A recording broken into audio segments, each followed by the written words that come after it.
Magandang araw, Meta World, ka-Isuzu, ka-Reels, at sa inyong lahat. Magkape po tayo. Kapeng Barako galing sa Batangas.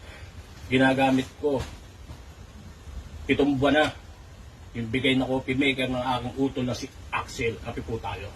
So usapan po tayo na bogus seller and bogus buyer sa online. Ingatan po natin ang ating pera. Mahirap pong ma-scam, mga lodi. Matitindi ang galawan ngayon ng mga scammer. Hindi rin nagpapakita ng mukha. Wala po silang mukha sa profile. So, Galawang Marperez. So, nasanay na po sila na kapag bumibili sila sa akin ng item, nagbabayad po muna sila sa akin through GCash. Magbabayad po muna sila pag naipakita ko yung kanilang item na binibili. Video call muna kami, yung item nila, saka sila magbabayad. Pag nakapagbayad, saka ko po ipapadala. So ngayon, ang tanong, paano kung may sira? Hindi naman ako magpapadala ng may sira o maaabala ako. So kung may ganun mga senaryo, inaayos po natin yan. Ibabalik natin ng buo yung pera o papalitan ng item.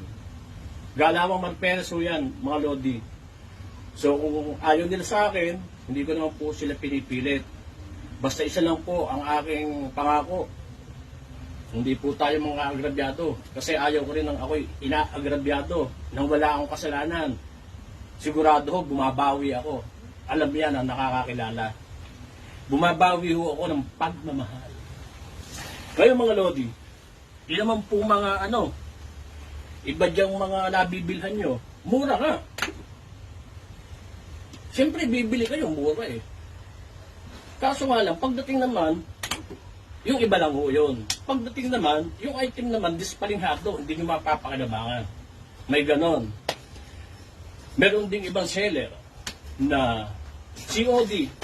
Siyempre matutuwa ka.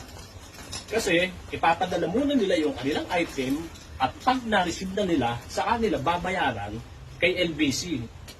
Siyempre nagbayad ka kay LBC.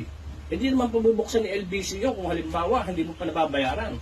So kapag nabayaran mo yun, pag chinek mo, sablay naman ang pyesa mo. Yun ang isang uri ng pang-i-scam. COD nga, sayang naman ang pera mo. Pagkatapos black ka na. So ngayon, ito, narito yung iba kong pyesa na ang crosswind. Wala ilan lang pala to kasi hindi naman talaga mag-focus eh. Yung mga pang crosswind po yan, mga idol. Ito pang Highlander. Gusto nyo, bagong kalas lang yan. Ngayon, kung halimbawa naman at sa mga usapin stereo, napakarami po natin. Mga high-end. Nahihiya din ako na ibenta dito sa atin sa Pilipinas kasi nahihiya akong taasan ng presyo. Ito di yung mga ibinebenta kong mga car stereo. Kung titingnan, parang basura yan.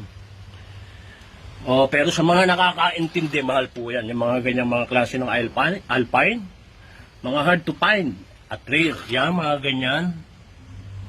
Mahal po yan. Mas okay kapag nakabili sa akin mga foreigner, medyo naiibenta ko ng mahal. Pag dito, nahihiya ho ako mga boss. Ayan, mga lodi. Ganyan. Yun lang. At sana nakapagbahagi ako sa inyo ng kaunting kaalaman. Mag-iingat po tayo sa mga manluloko, sa mga manduruga. Sayang po ang pera nyo. Kaya ugaliin po natin mga ka-Isuzu, mga ka-Reels. Kilalanin po natin mabuti ang ating binibilhan lalo at sa online. Huwag basta-basta magtitiwala. At marami rin salamat sa aking mga karis, sa mga ka-Isuzu sa ipinapadali ninyong pera sa akin. Kahit pa paano, may income ako, nakakabili ako ng bigas, nakakabili ako ng tuyo, itlog. Thank you so much.